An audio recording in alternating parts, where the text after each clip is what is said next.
Hi friends, നമ്മളൊക്കെ നമ്മുടെ മക്കൾക്ക് ഏറ്റവും ബെറ്റർ ഓപ്ഷൻ കൊടുത്ത് ഹൈ ലെവലിൽ എത്തിക്കണം എന്ന് ചിന്തിക്കുന്ന ആളുകളല്ലേ. പക്ഷെ ഞാൻ നിങ്ങൾക്ക് തിരുത്താൻ വേണ്ടി ഒരു കാര്യം പറഞ്ഞിട്ട്, അതായത് നമ്മുടെ സ്കൂളുകളിലായാലും വീട്ടുകളിലായാലും പത്രം വായന, അതുപോലെ തന്നെ ന്യൂസ് കാണുക, ഇതൊക്കെ കൂടുതൽ പ്രോത്സാഹിപ്പിക്കുന്ന കാര്യമാണ്. പക്ഷെ തീർത്തും ഒഴിവാക്കേണ്ട ഒരു കാര്യമാണ് പത്രം വായന, അതുപോലെ തന്നെ ന്യൂസ് കാണുക എന്നുള്ളത്. നമ്മുടെ വളർന്നു വരുന്ന മക്കൾക്കായാലും വീട്ടിലുള്ള ആളുകളായാലും മുതിർന്ന ആളുകളായാലും ഒരു 95% നമ്മുടെ ഇന്നത്തെ പത്രങ്ങളിലും ന്യൂസുകളിലും 95% നെഗറ്റീവായ കാര്യങ്ങളാണ്.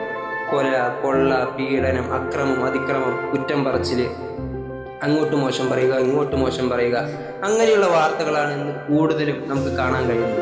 അപ്പോൾ അത്തരം മോശം പ്രവർത്തനങ്ങളും അത്തരം മോശം വാർത്തകളും വായിക്കുകയും കേൾക്കുകയും ചെയ്യുമ്പോൾ, നിരന്തരം റിപ്പീറ്റ് അടിക്കുമ്പോൾ, നമ്മുടെ വളർന്നു വരുന്ന കുട്ടികളായിക്കോട്ടെ, അതുപോലെ തന്നെ മുതിർന്ന ആളുകളിലായിക്കോട്ടെ, ആരായാലും ഇതെല്ലാം മൈൻഡിലേക്ക് കൊടുക്കുന്ന പ്രോസസ്സിങ്ങിനനുസരിച്ചാണ് അവൻ്റെ പ്രവർത്തനങ്ങളും അവൻ്റെ ചിന്തകളും അവൻ്റെ മുന്നോട്ടുള്ള വളർച്ചയും ഉൾക്കൊള്ളുന്നത്.